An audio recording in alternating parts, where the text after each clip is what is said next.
A finales del siglo XIX había médicos y había boticarios. A veces los médicos actuaban como boticarios y los boticarios también se las daban de médicos, aunque era más frecuente lo primero.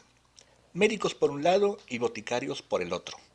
Una carrera difícil de lograr, asentar sus reales en la provincia mexicana, ya que la gente prefería los remedios caseros, más útiles y menos costosos.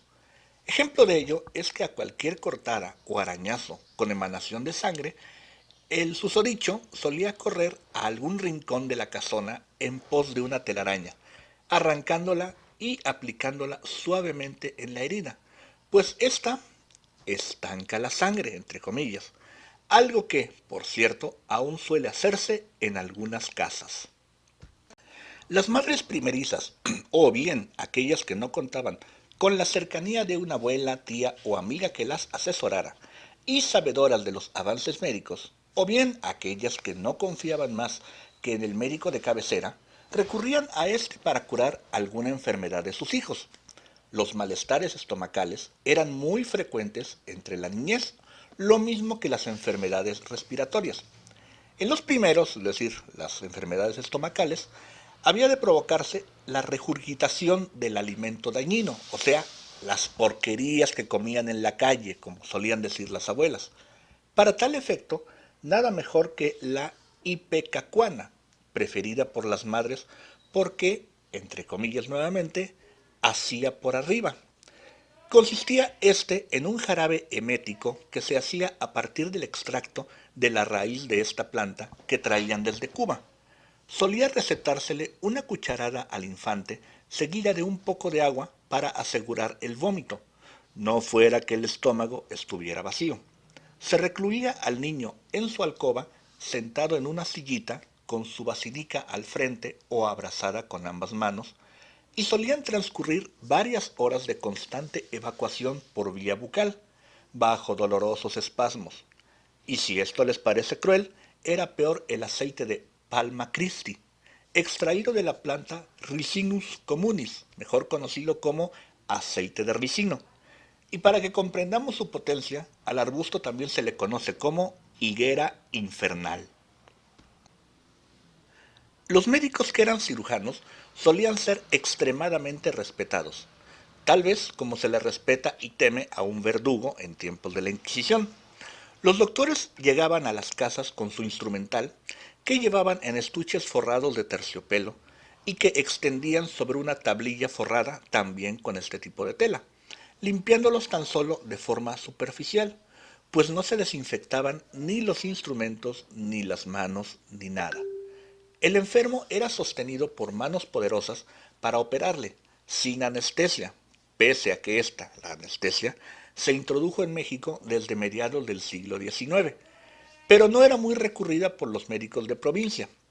Ya más adelante comenzaría a utilizarse el éter para adormilar al enfermo, mientras el médico metía cuchillo, o bien el método de la narcosis moral, que era la narcosis moral, pues consistía en un par de bofetadas al momento de empezar la operación. Una vez concluida esta, dependiendo de la gravedad del asunto, se le prescribía reposo unos días o se podía levantar y mandarlo a su casa, a la escuela o a su trabajo. Una de las enfermedades que más estaban de moda, es decir, que eran frecuentes entre los mexicanos de ayer, era el muy célebre cólico miserere, identificado ahora como una peritonitis o un ataque severo de apendicitis aguda, y pretendía curarse con lavativas de agua, ayuno con purgantes, abstinencia alimenticia, bebiendo solo líquidos, compresas calientes en el vientre y baños con fricción. A veces funcionaba, pero lo mejor era aplicar el bisturí. Las recetas médicas eran surtidas por los boticarios. Como no había entonces poderosas transnacionales farmacéuticas, cada botica se surtía de sustancias, compuestos y elementos de la mejor manera posible. Los médicos escribían en la receta la cantidad exacta de cada sustancia que debía llevar el remedio, para que el boticario la preparase. Los boticarios obsequiaban a sus clientes unas libretas en donde el doctor escribía su receta, conservándose de esta manera el procedimiento terapéutico seguido para determinado malestar o enfermedad.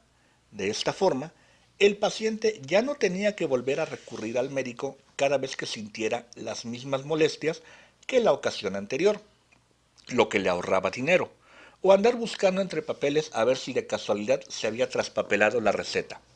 De esta manera, las madres o los señores de la casa ejercían el oficio de la medicina, aplicando el procedimiento conocido, hasta que no funcionaba y se les cerraba el mundo, teniendo que apelar nuevamente a la sapiencia y experiencia del médico, debiendo contarle cuál había sido su tratamiento. Yo creo que de aquí viene esa costumbre mexicana de automedicarse a cada rato. El médico analizaba, auscultaba y entregaba una receta al finalizar el reconocimiento, que el boticario debía surtir, como ya dijimos. Las boticas, que invariablemente llevaban o el nombre del boticario o el de algún santo para dar mayor confianza al cliente, eran unos locales que olían, o herían, mejor dicho, a una mezcolanza de olores y entre hierbas, putrefacción y químicos, con estantes llenos de frascos transparentes o ambarinos, pletóricos estos de sustancias con las que el doctor, es decir, el farmacéutico o boticario, componía las recetas, de acuerdo a la dosis solicitada, o ya las tenían hechas, desde jarabes medicinales hasta pastillas de jabones con plantas como la manzanilla, buena para la sedosidad del cabello, o hasta frutas exóticas, y alguno que otro dulce para obsequiar a los niños. Entre algunas de las recetas que hemos podido rescatar del baúl añejo del recuerdo iluminado están las siguientes. Ojo, linimento de alcanfor para la desinflamación de articulaciones, reumatismo, tensión muscular y esguinces. Agua cefálica, también conocida como espíritus de untar, para el dolor de cabeza o para curar el susto o el espanto.